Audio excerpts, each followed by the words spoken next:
Kum. Kum. Kum.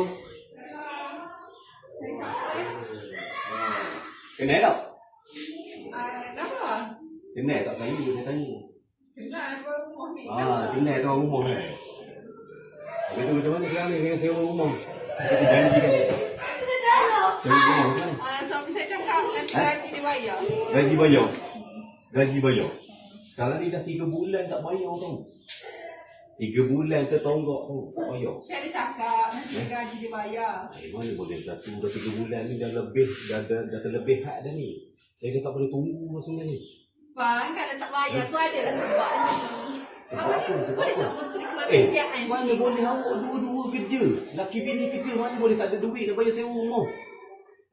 Memanglah mereka sama sekali hidup untuk bayar sewa rumah. Cakap bukan kita tak nak bayar. Tahu, sewa rumah tu nombor satu penting tau. Kena bayar dulu. Tidak awak nak duduk mana? Saya dah cakap nanti suami saya bayar. Apa ni tak kena cakap pasal apa? Keleng ke apa faham? Susah cakap lagi ni.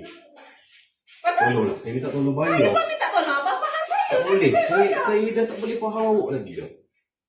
Saya tak boleh nak jaga Oh, lah. 3 bulan pun lain 5 bulan. Biasa je bang. Mana ada sekarang 5 bulan. 3 bulan lebih je.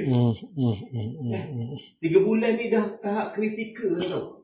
Awak kena bayar juga hari ni. Saya tak kira. Tidak awak dipersilakan berambut daripada rumah ni. Sandingnya abang. Saya tak kira. Saling ke tak saling ke itu. Saya cakap dah nanti suami saya bayar. Rumah ni rumah saya. Saya menyewa dekat sini. Awak menyewa. Awak dia bayar sewa tak? Sebenarnya bayar kan 3 bulan ni je baru tak bayar kan? 3 bulan Ada 3 bulan pun tak bayar. You macam setahun tak bayar. 3 bulan tu tertonggok.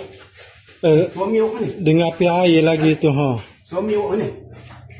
Api air lagi tertunggak Dia tu. panggil dia keluar sini. Bang? Bang? Suka-suka. Oh, ada suami dia. Tuan Oh Wan tak ada. kena sewa. Kenapa kau tak keluar? Kau biar bini kau je. Kat depan ni. Aku dah cakap kau kan ada depan bayar. Banyak lah kau boleh cantik. Aku ni dah kerja malam Ha? kau ada kerja pagi ni. Kau kerja malam ke kerja siang ke kau punya pasal kan? Kau ada kerja bahasa ke datang rumah orang waktu-waktu je. Aku beli apa di rumah aku? Kau tak ada aku yang sewa di sini. Tahu kau sewa tapi kau ada bayar sewa ke? Aku tak cakap kau bulan buka kau masuk. Kau ada bayar sewa ke? Nak aku kerja pagi. Senang. Aku dah cakap kan. Aku bagi kau tempoh sampai minggu depan je. Kalau kau tak bayar sewa, kau dua orang lelaki bini ni silakan berambut daripada rumah ni.